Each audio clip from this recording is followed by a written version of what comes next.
Bwana, mambo vipi? Mambo ni aje? Karibu sana wanangu wa nguvu, wanangu wa Chris Media familia, tumekuwa toka kitambo.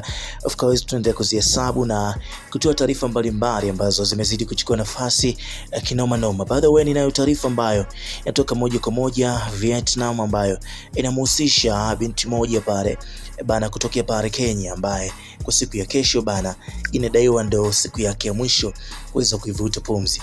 Mwanamke bwana kutoka Kenya alikamatwa na dawa za kulevya huko Vietnam kuweza kunyongwa siku ya kesho. Sasa mwanamke mmoja raia wa Kenya alitambulika kwa jina la Jonah Margaret Nduta Macharia mwenye umri wa miaka 37, ambaye alikamatwa mwaka 2023 pale nchini Vietnam na dawa za kulevya kilogramu 2 za cocaine. Inatajwa kuwa anaweza kanyongwa kesho hadi kufa kesho, ambayo ni Jumatatu Machi 17, 2025. Sasa hii imeripotiwa na VN Express kwamba Nduta mwenye umri wa miaka 37 yeye alikuwa ameajiriwa na mwanaume mmoja huko 254 yani Kenya kuwasafirisha koti hadi Laos nchini. Sasa nchi iliyoko mashariki mwa Asia yaliagizwa kupeleka mzigo kwa mwanamke huko Laos na kurudi bidhaa ambazo hazijaweza kutajwa. Sasa pia of course taarifa inaeleza kuwa yalifanikisha kupita katika viwanja vitatu vya ndege ambavyo alifanikiwa kupita bidada Margaret kutoka Kenya. Sasa kiwanja cha kwanza inasema ni Jomo Kenyatta pale 254 yani Kenya, cha pili ni Bore pale Ethiopia, na cha tatu ni Hamad pale Qatar.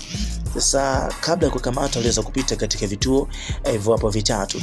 Sasa Margaret wakati anajitetea mahakamani nchini Vietnam alidai kuwa hakufahamu nini ambacho kilikuwa ndani, yani mzigo wa kujua mle ndani bana kama kuna dawa.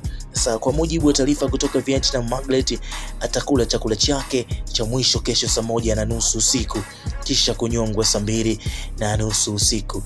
Sasa ngoja nikusanie kuhusiana na sheria ya Vietnam inasemaje kuhusiana na hukumu ya kifo, kuhusiana na issue kama hizi hapa ambazo zinaweza ku happen.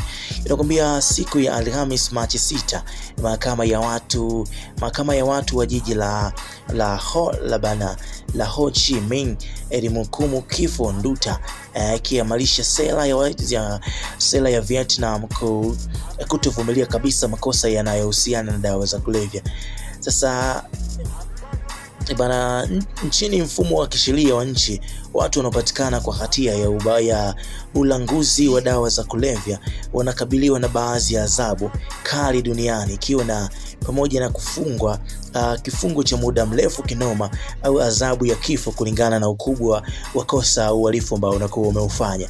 Sasa baada ya hukumu hiyo ya kifo kuweza kutolewa pale Vietnam, mfumo wa kisheria, hatua za mchakato wa mapito na of course kina kabla ya kutekelezwa kwa kawaida ya kesi. So kuna mapito fulani ambayo yanapitiwa before kesi haiweza kutekelezwa au hukumu imeweza kutolewa na mahakama na kuweza kuchunguzwa kwa mara ya kwanza mahakama juu ya watu na utawala mkuu wa watu, ambavyo hadi miezi 2 kutathmini rufaa yote ambayo inaweza katokea.